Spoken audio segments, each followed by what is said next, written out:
3, 2, 1, start talking now. This week on the Squatchers Lounge podcast, how to track a Bigfoot. Not track them like, track them with their tracks, but how to track them once you found them. We may be jumping the gun here, people, but really, you have to have a plan. What are you going to do? I mean, when you find one. Really? Right? And now the man who maintains reasonably that you can't track a dead Bigfoot, the Reverend Jeff Kelly. That is absolutely 100% correct. I think it will be one difficult task to track a dead Bigfoot. I am your host of this mess, the Reverend Jeff Kelly, and this is the Squatchers Lounge podcast, the one that doesn't require an FU advisory. Also with us tonight is Dr. David Beck Dorf, pseudoscientist, accredited pseudoscientist, Esquire. How you doing, buddy? Good. Basking in my accreditation.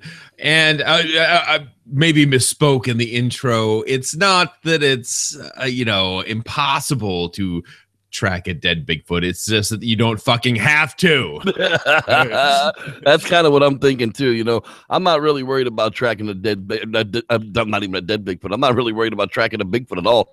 I'm worried about putting one on the slab. If I can put a tracking device in it, I can put it on the slab. If I can put it on the slab, a whole lot of answers get a whole lot of questions get answered. A whole lot of answers get questioned. Well, that's true. Well, it's yeah, a lot of people are given a whole lot of answers that would be questioned by that. Yeah, little column A, little column B. We're all there. That's right. That's right. As usual, we start this mess off with the news every week, and we don't have a whole lot of it. So for you anti-news people out there, you can have an easy week of it. We'll start out with Earth Archives, and we're starting to already have a little shaky feeling about these people. Giant prehistoric bears evolved to fill the scavenger gap.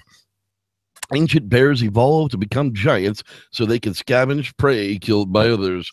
A new study suggests the findings published in the Royal Society Journal Biology Letters found that the short-faced bears weighing over a ton evolved independently in North and South America. We think their large size was a particular advantage that let them exploit carcasses from other predatory species, said evolutionary biologist Dr. Kieran Mitchell from the University of Adelaide. Yeah, I said that one right too. Who was the lead author on the new paper. I like the idea of it, and I'm glad they're looking into that type of thing, because it isn't so much as hey, this species existed because we know they existed. Why were they so friggin' big? Scavenging will definitely allow you to get that big, especially if you are a scavenger with giant claws and teeth who, when they pet you, rips large pieces of flesh from your body. So the snoot, if you will, the snout is not directly correlated to the olfactory portions of the brain. So it could be all bears have a really highly acute sense of smell. The problem with that theory or jumping in the gun hypothesis is the fact that we have a lot of scavengers that are very small too. Scavenging doesn't necessarily predicate large body size. Large body size is a defense against the cold, for one. And for a lack of resources, for two. It's like elephants are really large, not because of the cold, because they have they need to be able to store nutrients. And if they can't, but elephants were screwed from the beginning. They're eating trees. Yeah, they're eating trees and grasses. You can't store fat on that, so you have to be able to store nutrients. And where do you store nutrients? Which is in just raw flesh. So you have to get large. Same thing that happened to the dinosaurs, and the dinosaurs eventually went extinct. Elephants probably won't sustain that. The short-faced bear probably won't sustain that. It's more likely the short-faced bear ate grass that doesn't exist anymore. You know, this is, and we relate this back to Sasquatch because, of course, that's what people want. You know, is this why we hear stories of the 12-footers? Is this why we hear stories of the bigger Sasquatches then, if it is for a defense from the cold and a defense from the lack of resources through the wintertime? Is that why is that why the average Sasquatch males we hear talk about are 9 to 12 feet tall? Because they're living in these upper alpine areas that are full of snow without resources through the wintertime. Yes, but the one thing that probably didn't create a large Sasquatch body was scavenging, because we have coyotes and foxes and other small scavengers, birds, if you will, crows, corvids, and ravens, and other scavengers that are not large, that are just finely suited to eat other people's leftovers. Yum, yum, yum, yum, yum. All right, well, eartharchives.org. You can go through their stuff. We're going to talk about one more here in a moment. You can decide whether you want to go back there or not. That's for sure. Let's see here. There it is. The 2 million year melee, Neanderthals versus the humans. That's right. Now, everybody wants to think that Neanderthals just led to humans, but in fact, we know that Neanderthals did in fact breed with humans. And you know, my whole thing is if Neanderthals were so much bigger than the humans were, you know, what must have that relationship been like? Were they like trading females like meat? Like, here's a leg of panda, you can have this female. Well, so this whole 2 million year melee thing was confusing to me at first when you sent me this, and then I read kind of some of the highlights of this, and I looked, and first off, 750,000 years ago, we were the same thing. So 2 million year melee doesn't actually apply. We are not even looking a million years back to our last common ancestor with Neanderthal. 500-ish thousand years ago, somewhere between 750,000 years ago and 500,000 years ago, we took our separate paths. So we're looking about a quarter of the time frame of this melee, if you will, and it's really only been in the last 100,000 years, so very much less than 2 million years, that we've commingled and shared our DNA. So this is really a confusing article. They make some good points. It sounds sciencey. I kind of tried to follow it. I'm like, but the fuck no. And we're gonna get along here to some really sketchy shit here. Yeah. But if you go back to that skull comparison, let's just imagine for a moment that we're talking about the actual cranial capacities of modern humans and Neanderthals. Oh, yeah, there it is.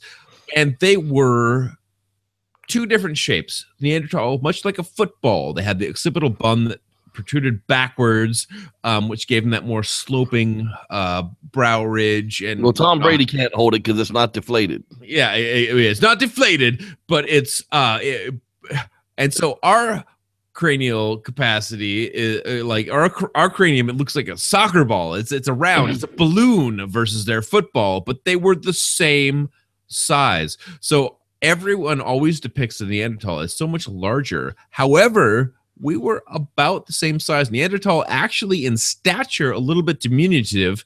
They were more robust. You look at the jaw, you look at the way that the cheeks and the brow ridge come together. They were more robust and probably heavier, but they weighed less than we did. Or I mean, excuse me, they were shorter than we were. And they're possibly wider through the gut area and through the torso, but diminutive by our standards. So why do they show this gigantic Neanderthal skull that's probably supposed to be the exact same size like that? Their teeth were more robust, their jaw was more robust, but the orbits, the eye sockets, and that nasal cavity are supposed to be approximately the same size. Approximately meaning like my nasal cavity and my eye orbits are going to be different than somebody else's. But this is a total misconstruence of the morphology of these two species, and it's but everything I look at is just like it's completely wrong until you actually see somebody holding one of each, and you're like, oh, that's the difference. Right. I just, I still like my whole idea. Hey, Frank, wintertime's coming and we don't have enough meat. So I'll tell you what, I'll give you my ugly daughter, Sally, if you can give us just a couple of legs, some gazelle, maybe some of that woolly mammoth you got hanging up there in the back. Do you have any mastodon? Yeah. Well, I got a really pretty daughter over here named Meredith, but she's definitely worth a couple of more than legs. You might have to trade me a female back for her, but we'll see. Prehistoric matchmaking 101. Hey, if you're in the area of the Folk Monster, that's right, the Monster Mart in Folk, Arkansas, is putting on the Folk Campout of 2016. Denny Roberts of the Monster Mart has partnered with Lance Norman and author Lyle Blackburn. That's right. I like that guy. Yeah, I don't care if you don't. To offer an exciting experience, a hosted campout in the Folk area. Lance Norman will be serving as campsite coordinator as well as the tour boat guide. For more information and or to reserve a spot, call Denny or Brenda Roberts at the phone number that's listed at thefolkmonstermart.com/campout.htm. Yeah, I'm not giving that out. I'm not going to be responsible for that. It starts Friday, June 10th at 3 p.m. Ends Saturday, June 11th at noon. Cost is $200 per person. Includes evening and morning meals, cookouts served at the campsite, fireside stories, and a history by author Lyle Blackburn. A boat ride on the Sulphur River with guide Lance Norman. Guided nighttime trail explorations. Many photo opportunities and a unique, exciting experience in the heart of southern Bigfoot country. That's right. This camp out will be roughing it. No cabins or permanent shelters on site. The pooper is a portable kind, so deal with it, people. No showers or other conveniences, so bring lots of baby wipes. Bring sleeping bag, sleeping pad, car, cot, camp chair, boots, insect repellent, and all the other crap you're going to need to keep yourself alive. Primitive country, wild hogs, snakes, alligators, wildcats, wolves, perhaps an unknown species. This is the land of the legendary folk monster, reported in the area since the early 1900s. Expect a once-in-a-lifetime opportunity, but don't expect modern conveniences. Wait a minute. I'm reading ahead. Yeah. No alcohol or guns? That's right. No alcohol or guns permitted. They're not going to let you put one on the table. No children under 18 without a parent. Everyone must sign a liability waiver, and campers should meet at the Monster Mart no later than 2:30 p.m. on Friday, June 10th, on 104 Highway 71, Folk, Arkansas. That's it. You can check it out, folkmonstermart.com for yourself. Dude, I like these. We did this last year in the Sierras. It was a fun time. Yeah, except for we allowed alcohol and guns. Right. There was alcohol, guns, and it didn't cost $200 per person. And there Smeha. And there was the Smeha, who didn't drink any alcohol and never brought out a gun. I'm sure there were guns there, but he brought guns, but we didn't bring one out. That's right. We didn't need it. Well, there were bears around, and we definitely needed camp protection. We are going to do another camp out here probably in July this year. Really let the activity warm up, especially since we had snow clear up until the first week of May up on that hunt area. So yay us, the rain has returned. Okay, moving right along.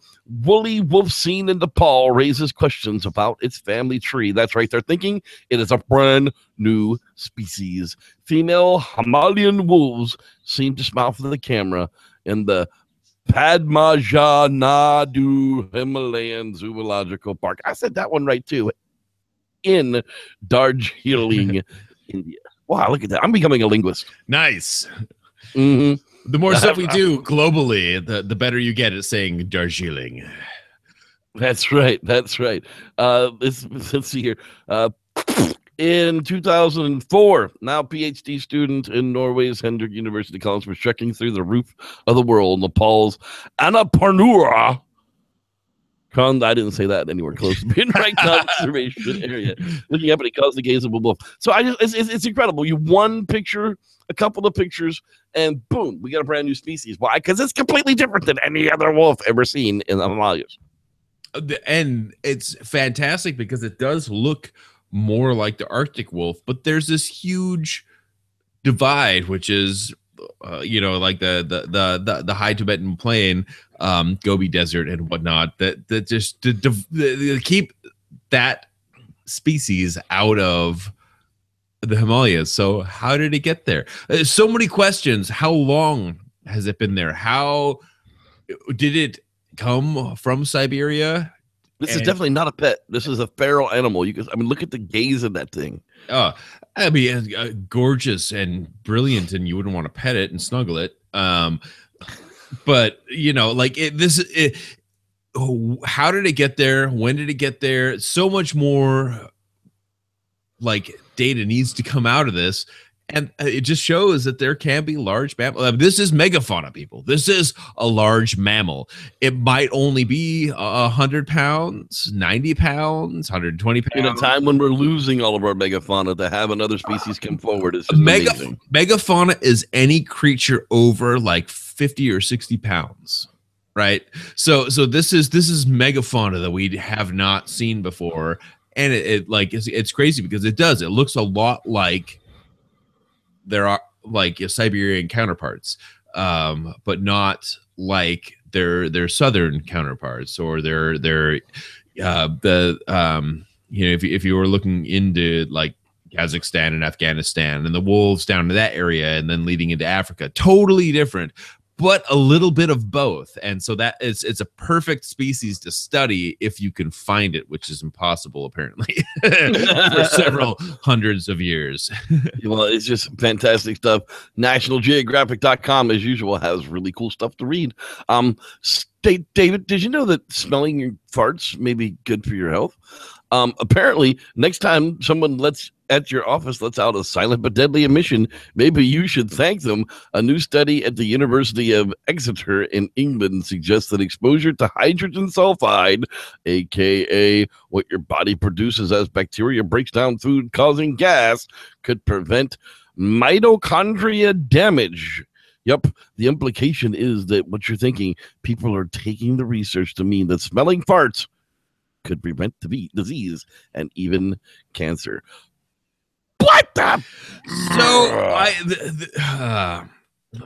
We'll skip the politics. I saw this great thing out there, and if you just talk about, or if you were to Google Oliver science bullshit, you'd probably find something good to watch. Anyway, we've talked about science reporting and how bad it is, and how really the people who report science in major news feeds or in the blogosphere are at a disadvantage because they can't quickly relay all this information to people, and then they try to do it in the best way. However, in this video, they talk about how Time magazine actually also used this study about smelling farts, which had not, if you go back to the source material, had nothing to do with farts in particular, and had to do with hydrogen sulfide, a particular type of cancer, which was, I believe, a lung cancer. In laboratory rats, hydrogen sulfide can be produced in a lot of ways other than farts, and farts were never referenced ever in the study. Right? Some jackass went, "Hey, is it hydrogen sulfide and farts? Oh, so farts cure cancer. Let's write an article." So there's this totally random correlation that's made out of the study that was a pretty bunk correlative study to begin with, that did publish because it did have results. Those results weren't completely vetted. We didn't go and do the back channeling and recreate this, and then the media ran with it because they came up with their own spin on it that was fun to report, which was that farts cure cancer. So now you and I talk about all the time, if you're going to say that farts cure cancer, you have to go out and search to see for sure. do farts smell cancer? Is there somebody out there besides this new study at the University of Exeter in England that says that you should smell farts to cure cancer? Because if you can't find 3 or 4 references that says you do or you don't, well, according to Al Roker, if you can find multiple studies that are for and against the thing you're trying to do, then you should just pick the ones that suit your need for those studies and go with those. So there was another one by the gentleman, last name Oliver, who will also tell, like, there was a meme that came out. It was a quote from this video I'm talking about. It's like, so you can't just cherry pick the best parts that suit the shit that you're going to do anyway. That's religion. You're thinking of religion. It's where you get the cherry pick the parts that suit what you're going to do anyway and just go with that, right? So yeah, the science reporting has gotten to a point where it's propagating bullshit to a point where you don't know what to believe anymore, and you have to look further. And every thing that you see, which to me is great, because the more people realize this, the more people will look at things with skepticism. There was a great quote from a well-known skeptic, and I'm forgetting his name right now, but anyway, well-known skeptic on April Fool's Day is like, the great thing about April Fool's Day is it shows everyone what it's like to be a skeptic every other day. That's right. And, you know, my whole thing about all these news articles is the whole point to all of this I wanted to bring up was, now we have to read the articles and find the grain of truth. The tiny little salt grain of truth in the articles, that's what you're actually looking for these days. The articles themselves are not going to be true. You have to get used to that. They're clickbait. All they're there is for these little advertisements that's on the side. Geico is why this exists. So just look for the grain of truth instead of taking it word for word. And maybe if you contact the University of Exeter in England, I'm pretty sure they didn't say bunk about actually smelling farts. So, yeah, but would you have to be, if it's something that suits your needs? Okay, so coffee will reverse liver damage done by beer. So that means the more coffee I drink, the more beer I can drink. The fuck no, it doesn't. But if that suits my needs, I can just take that at face value and go with it. Or I can look into it, and I have to be willing to realize that this is a correlative study that was done with like 12 people or something and was never corroborated. So it's kind of like vaccines cause autism. Like it's not. And here's the thing. Like, so I had my child vaccinated. He's not going to be autistic, but that's a totally different thing. Like, my child was vaccinated with so many different things that you can't just say that vaccines cause autism. Right. Or the one chemical binder that you found that sounds really scary, like dihydrogen monoxide, which is water, you fuck. Anyway, that sounds scary. So that all of this wide variety of things, all vaccines, I don't care if it's smallpox or syphilis or, like what if we had a vaccine for Ebola, which we don't, but people ask for, even though they asked not to have their children vaccinated against smallpox. Like, so like measles, mumps, rubella. Okay, so that's all in one shot. I understand that. But what about all the other things? Like, are you just talking about the one shot? Or are you talking about the other? No, like this whole blanket carpet bombing of just like vaccines cause autism because of one study that was debunked. The guy recanted, and people still reference, even though it was never corroborated. The anti-vaxxers have spent hundreds of thousands of dollars trying to convince people, like in another study, that there is a correlation here, not even a cause here, a correlation, and they can't do it. So bunk, right? So this is the same thing. Like, your farts are not going to cure cancer. However, there may be chemical compounds that help to fight disease up to and including diseases that cause cancer, but it needs to be corroborated, put into testing, and actually like gone through the process of medical science before we just say that farts cure cancer. I'm sorry. And rant. I'm hot. I'm ready to go. Flute playing attracts Bigfoot. You can't necessarily say that. We got to put that into testing. Show me your flutes and your Bigfoot pictures, and then we'll talk about it after that. Quickly, this is going to move right along here. The Swatch, Sasquatch Watch. That's right. Zazzle.com/Sasquatch plus watches. There's a whole bunch of designs out here. Somebody posted earlier one of the things in December. I want one of those, and I thought to myself, damn it, I would want one of those too. Some of them are okay, decent prices. Some of them are not so decent prices, but they're all like a Swiss movement. So, it's probably a decent watch. I really like the Harry and the Henderson goofy looking one here. That's kind of cool. Check it out at Zazzle.com. You can just search for Sasquatch there, and I'm sure a whole bunch of crap will pop up.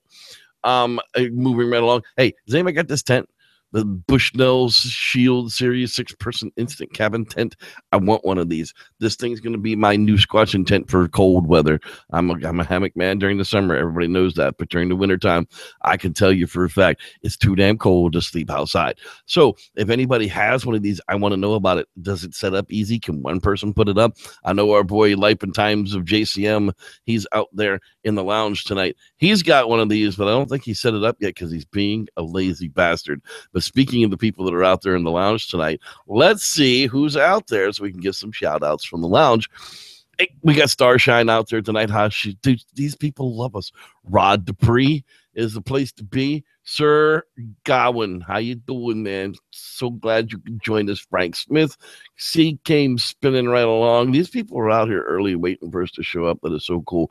Collier Wilmus, that's right, the director and FX head of Sasquatch, boss of the forest. Their Indiegogo campaign is going on. If you can't contribute, just share the link. Maybe somebody else can.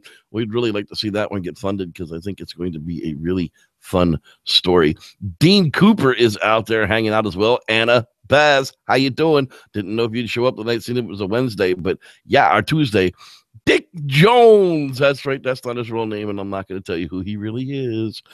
Squatchy Inc., your old pal Wes, weslosner.com. Go get your Squatchers Lounge podcast and the Bigfoot Campfire Stories prints for like $15 shipped. Are you crazy if you don't go out there and get them before the prices go up? And they will go up because I ain't going to be a cheap bastard forever. Life and Times of JCM. That's right. I'm going to want a little bit of money. So Kevin Moore's out there. We popped the show on him early tonight, so there's no camping tips for stupids or Dean Cooper's quasi theories, unfortunately. But they will return to us hopefully next week. They'll stop waiting until the last damn minute to get them done. Let's see. Boy, there's a lot. Rock City Marco showed up at some point during the show. How you doing there, kiddo? Wow, it's just it just keeps growing and growing every single week as I look through here. More and more names show up. I hate to ramble on, and if I missed you at this point, well, I'm just gonna have to say, whoops. That's what happens when you don't show up on time. Thanks everybody for watching live at the Squatchers Lounge podcast. David, let me ask you a question. If you could track a Sasquatch, how would you do it? Now, I don't mean just following his prints through the woods. Say we successfully knew that a Sasquatch was going to be in a particular place in a particular time. Now, we capture bears and put radio collars on them, and we put RFID chips in bears, in other wildlife, especially cougars, so that those things, as they pass certain areas, could be tracked. What would you think? Are we doing the whole GPS suppository? I do like the GPS suppository. However, that is a temporary solution because, we all poop. The RFID might be reasonable, except, there's a lot of people in the woods using tinfoil for various reasons, and eventually they could make a tinfoil hat like the rest of us. So, there you go. A bunch of Sasquatches running around the woods wearing tinfoil cowboy hats shaped like Reverend Jips. So that is the question. What do you do, even temporarily, a day or two or something. Like the thing, like we joke about the suppository, right? But if we're really thinking that you could get sloughed off cells from the head end of a turd, would that not be a good, okay, I'm going to follow this thing and it's going to dump into a position that I can track in at least the next 14 hours, right? Like, could that be a good viable option if you could dart something? It's like, look, I'm going to take a little hair sample. I want a scat sample. So I'm going to, sorry, dude, I didn't even kiss you first. Couldn't we get them to take that same thing orally and, go in from the other end, get them to eat that GPS tracker, let it go all the way through? Yeah, not as efficient as a little bloop. Yeah. This is a one and done kind of a thing. You don't have to stroke the trachea or what. You just have to like bloop, and then when it comes out, it comes out. And hopefully with a big a pile of scat that you can say definitely came from the source creature because you put the shit up there. Right. Well, no, because the whole thing this all started out from was the NWAC NOAC. The North American Wood Ape Conservatory at some point apparently thought that they might have had a radio tracker of some sort attached to a Sasquatch. Now, beg your ignorance. I haven't heard the conclusion of such thing. There was a podcast apparently. Mr. Strain had made the statement that said, well, before I make a statement here, go watch this podcast. And so we went and watched this podcast, but then we never got a statement. So I'm really not really sure what's going on with the NOAC people. I'd really kind of like to know what the results of all of that was. If anybody's up to date on it, clue me in. I've looked, I've searched, I can't find anything. But would a radio tag do it? Just shoot that sucker with a dart, stuck a radio tag to his butt, and beep beep beep. We could go whole Red Dawn on him. Get him to eat it in an apple. Yeah, well, that would be more reasonable. However, do we really have the technology, us Squatchers, to do such a thing? No, we do not. Unless you're Stacy Brown, then you can hop in your fancy BMW and get your dart gun out and DNA dart, I guess, is what he's trying to do. Yeah, but that's not a tracking. That same gun could fire any kind of dart that you can think of. I mean, if you can stick a dart into it, you can have a radio tag on it. But what's going to stop Biggie from ripping it out of his butt cheek? Yeah, I was going to say we can roll up on the side of an orca and shove a transmitter into its dorsal fin, and it's got no recourse. But once you have opposable thumbs and brachiating arms and can just like pull that shit out, you're pretty much game over. Okay, tech wars, we lose. Okay, so what do? This has to be either external or it has to be something. I mean, I'm not going to advocate this, but it's got to be like a radio collar attached to a bear trap that's going to go over the hand, and it's not coming off till the creature dies of gangrene, right? And rots away in the woods. Like, that's not what we're going for necessarily, but that's what we're up against. Like, how do you attach something to a creature that doesn't want to be found or that we can't find? I mean, because we can't find it, right? Well, that would be the thing is, a radio collar like we do with bears. A bear can't rip a radio collar off, and they've got some really damn strong claws, and I'm sure they really, really try it. So, and a head, you would assume that the head is bigger on the same. Well, then again, if they don't really have a neck that works that way, I guess because everybody reports the whole low head, swung forward type of ape connection to the brain pan, like we always talk about, there might not really be a short enough neck to attach a radio. Guys, fucker would have to be, that big of a round of a radio collar, and then it would be sitting on the Sam Squatch's chin. Yeah, but it's still going to have a chin. It's still going to be hard to get off. But maybe it's going to be Fat Man in a little coat. Yeah, Fat Man, little coat. Yeah. So but basically, what you're looking at is how do you attach a collar to a Sasquatch. I mean, I hate to use, like, they talk about monkey traps. Doesn't work on chimpanzees because eventually they'll give up, but a monkey will reach into a a container, grab a piece of food that they can't pull out, and they're stuck there because they refuse to let go of the food because they know they have it, and eventually they'll get it out. But they're Kelso with the pot in the vase. Yeah, but their fist won't fit out. Okay, that's not going to work on a higher level primate. It's not going to work on an orangutan. It's not probably going to work on a gorilla or a chimpanzee. So what do you do? Like, you have to come up with something else. You have to what do we do to entice? Do you get something that attaches to the fur-ish? But if they're living in family groups and do any sort of grooming, they're going to see this little device that somehow attaches to the fur, which we haven't figured out because Velcro is not going to work. People try this Velcro thing all the time. You might detach a couple hairs, but Velcro is not going to, like, they don't have a hook and a loop system right on a Sasquatch, right? So let go of the Velcro. You're better off using duct tape and just using the sticky part outside. Exactly. So, like, but that has a smell. Well, so does the sticky side of the Velcro. Anyway, so what do you what are you going to do to attach something to a Sasquatch? Or are you going to try to put it internally? Ingesting it is probably not the right thing because anything that's large enough to transmit over a reasonable area is too big to ingest for anything. You're going to notice it going down. Like if you have a small piece of trying to think of something you could reasonably eat, like something that's not supposed to be in your mouth while you're chewing it up, you notice it and you spit it out. Yeah, like a plum pit.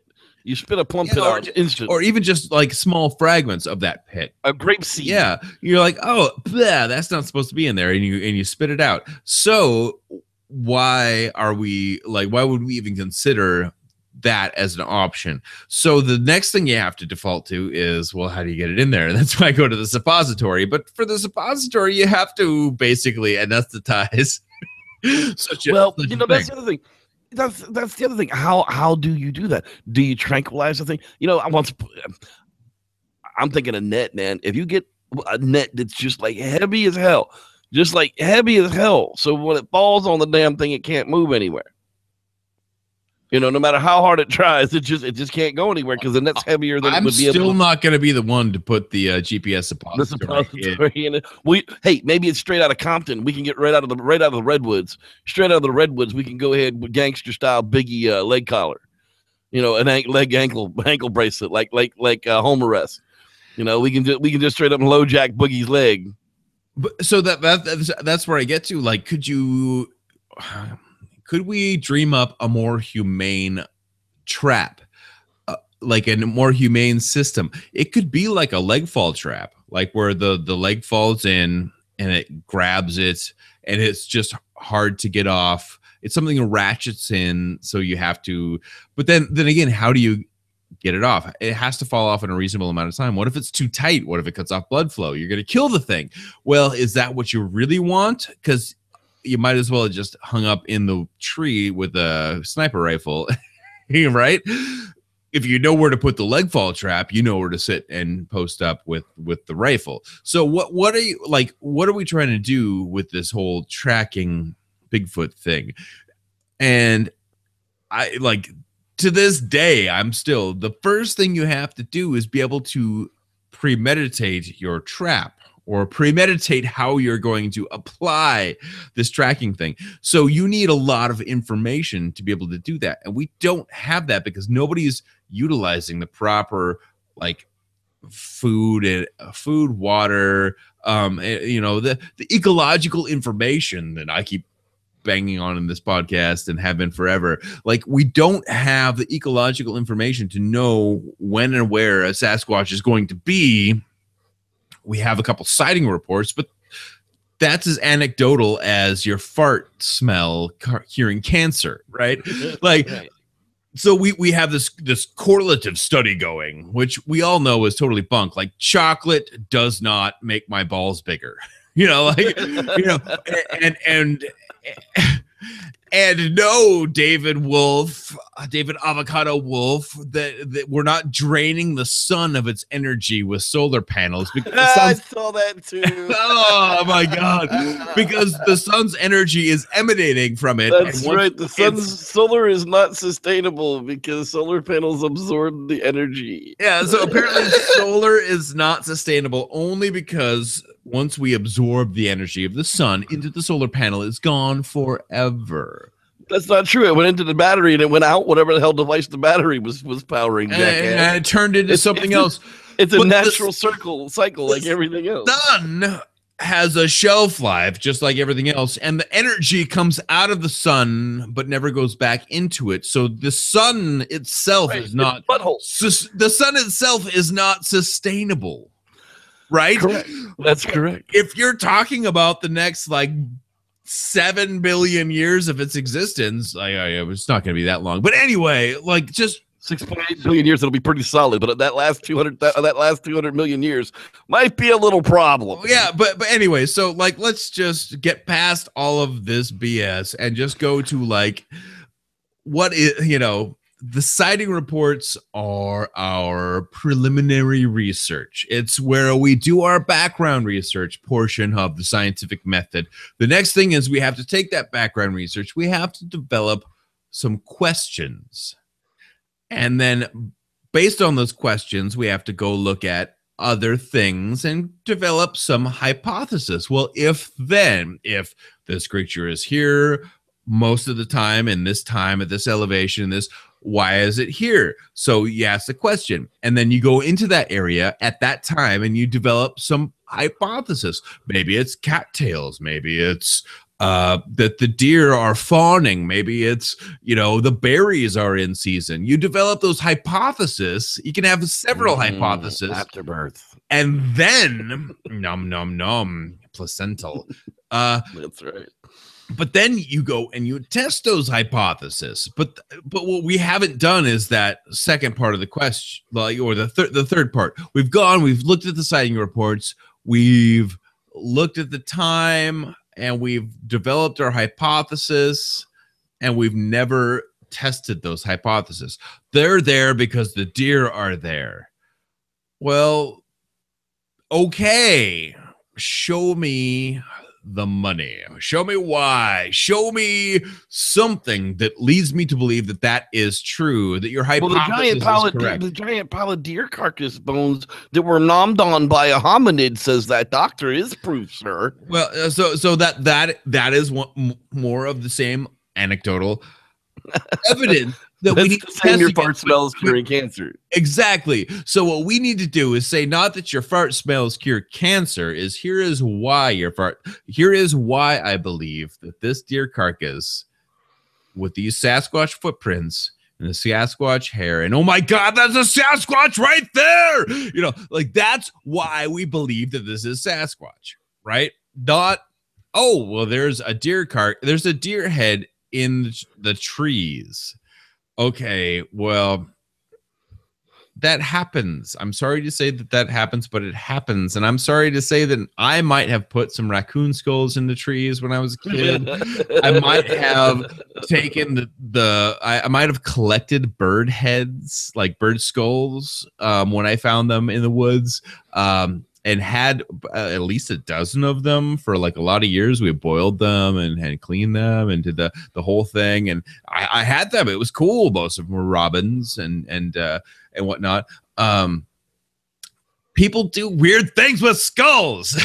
Yes, they most certainly do. So, and people who want to keep their, who find a rack and want to keep it for later will throw it up in the tree and maybe they can't find it again. There's all sorts of things that happen. But again, show me why your hypothesis has to be tested and proven. And that's not even the end of it. You have to have other people corroborate that. It's like we were talking about with the science reporting. It's like, okay, so I found this one thing. And then once somebody finds that one thing, everybody else has got to try it too and see if it works. And when that works, game over, man. Maybe we can start to talk about why to track a Sasquatch or how to do it. You know, I've actually personally been investigating Sasquatch across the country. I've been on the East Coast. I've been in the South. I've been in the North. I've been in the central part of the East Coast. I've been through Tennessee, through Kentucky, through West Virginia, all the way down to the swamps of Florida. I've been through Oklahoma, you know, and now I'm out here hunting in the West Coast. And the one thing that keeps coming up, no matter where I go, is natural springs and Bigfoot sightings. If you see Bigfoot sightings around, you'll find a natural spring of water somewhere around that location. Even here in the Sierras, I keep looking for water. When people tell me, oh, there's a Sasquatch sighting right up over there, it's like, okay, we'll find the water. Once you find, if you can't find any water, chances are it was just moving through. If you can find a source of water, well, then maybe that's home location. That's the only correlation that I've ever been able to find is natural spring moving water. Does it work for other people? I don't know, because nobody's corroborated with me to find out. And that's the problem with our research in a nutshell, is that we can come up with these sort of, okay, so we've done the background research, we've gone out there, we've checked into some things, and we've, based on what we've seen, we've built some hypothesis. Right. The spring hypothesis is a great hypothesis, and it probably works for multiple species, and then therefore why not Sasquatch? But if this is something that's true and holds true, nobody else is testing this. One of the few places I've heard that particular the freshwater spring, you know, hypothesis is on this show, and Jeff and I have talked about it, and we've talked about instances of places where I'm looking and where people claim to have seen Sasquatch, where I can show the same things, and in very interesting and weird places too. There shouldn't be a fresh spring up on tops of ridge lines, you know, where there's the hydrostatic pressure that pushes it up that far. Interesting places where there shouldn't be, but there are Sasquatch sightings, and you can actually see that.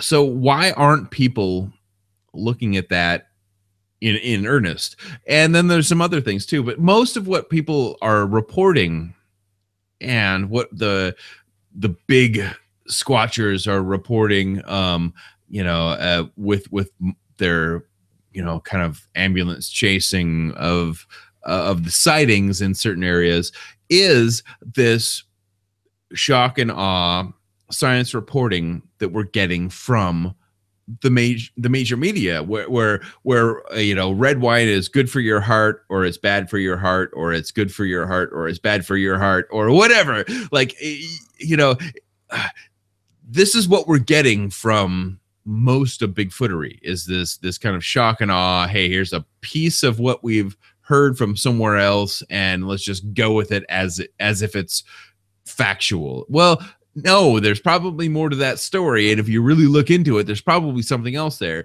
So when you take an idea like, okay, look at freshwater springs, look at, you know, freshwater sources, and streams aren't always a good source because they can be as bad, if not worse, than stagnant water in some areas. So you have to have that fresh upwelling of water that's been, you know, filtered through sediment.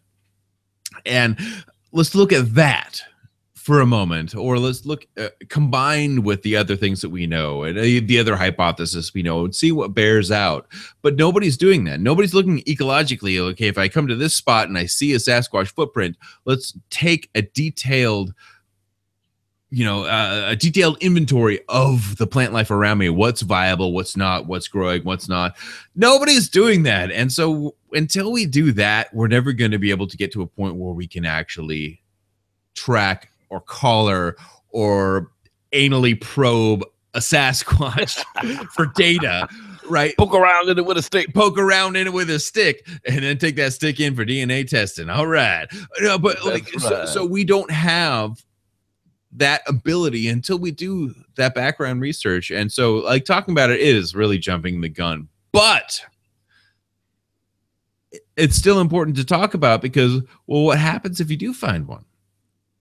Like, what happens if you do find one, are able to, you know, shoot it, dart it. Okay, it's just dying from blood loss, but it might make it. And holy crap, what do we do now? I can't take it with me. I gotta track it somehow. Let's come up with a plan B. What is the plan B? What is your plan B? Like, cut it open in his belly and put my Android phone inside of it. It'll be trackable until the phone dies. I think it's Star Wars, lightsaber down the front and get it for warmth. That's right. Yeah. No, this isn't a bantha. This is a Bigfoot. Yeah. Slice his belly up with my buck knife and put the Android inside of it and sew it up, so that he doesn't die. It's just under the skin right there. It's kind of like a prison cell phone. Oh no, they keister those, I think. Yeah. So again, back to the butthole. So. Yeah, I mean that's my whole thing. What do you do? What are you trying to accomplish? How are you going to do it? Is it better or worse than just shooting one? I mean, if you shoot one, if you're going out there to shoot one, you damn well better have a plan of what to do with it when you do. I told somebody this just the other day. If you kill a Bigfoot, don't let the body go to waste, for God's sakes. Put the body in the back of a pickup truck, start calling the new J's and Cheese, and just don't tell them it's a Bigfoot. You shot some weird-ass animal that nobody's ever seen before, but you ain't got a damn clue as to what it is. And if they don't believe you, show up at the station and go, ta-da! And trust me, the body won't go to waste. If you can't get the whole body out, we really do want the hands, feet, the head, genitalia, and anus, just so that they say you're a sick fuck. We're right back to that all over again. That's right. Yeah, I mean, seriously, yeah, if you can't take the whole thing, I guess you can cut it into sections, but good God, you better damn well have a plan. If you're out there to shoot one, you better have a plan to put a 600-pound animal in the back of a pickup truck or the back of your van. You got to have a plan to get weighted, the whole thing somewhere. Are you going to bury it like Smeha did and we lose it to the world again? That would be a very, very sad situation. Don't do that. Let Fish and Game come up and take the poaching charge. Trust me, somebody will bail you out of jail. It's not that big a deal. It's only a $500 fine. Yeah, seriously. Like, worst case scenario, you take it and you end up with a story you can tell on camera for a while and go from there. But the bottom line, more conspiracy theory. I hate that. Bottom line is you have to have a plan. You have to think about these things. And if you're not willing to take a specimen, but you want to track it, how are you going to do that? And just living in the woods with it is probably not going to be a viable option. Yeah, there's no campfire kumbaya probably in this situation. No, I've tried. I've played the flute by the campfire. I've told Bigfoot campfire stories by the campfire. Well, that's going to be a lot of fun this year because I'll actually be able to stay up and won't have to die in the middle of the campfires. Yeah, seriously, it's no joke. Hey, let me go ahead and before we wrap this up, tell everybody about Sunday, 6 p.m. Pacific time. That's right. Reverend Jeff's interview series. We're going to be talking to our new friend, Pak Xing Chong. That's right. We're just going to call him Pak for short, about the Laos Maloob. The Maloob is the Hmong word for one who catches and wrestles you down. He's got stories from Laos to tell us about the jungle Bigfoot. So we're going to be doing that live on YouTube here at, what did I just say? 6 p.m. Pacific time on Sunday, 8 p.m. Central time, 9 p.m. Eastern time. And I have no idea what time it is in the UK anymore. So, David, any last thoughts on tracking a Bigfoot? Radio collars, anal probes, are we putting Biggie in the Compton leg locked out? All you really need is a parabolic dish and listen for the pamp hoop activate. All right, that's going to wrap it up for this edition of the Squatchers Lounge podcast. Don't forget to join us Monday nights for Bigfoot Entertainment Weekly, and we have a brand new Bigfoot campfire stories coming up later this week. That's right. You're not getting them as fast as you people want to because they're not getting shared like they should. I'm being greedy with them this season. That's right. Going to stretch them out a little longer than I did last season. Anyhow, we want to thank everybody for watching. This has been a Squatchers Lounge podcast. See Season 4, Episode 16. Already more episodes than your favorite television programs as usual. Thanks for watching, and may the Squatch be with you. Man, whoop! Masturbate.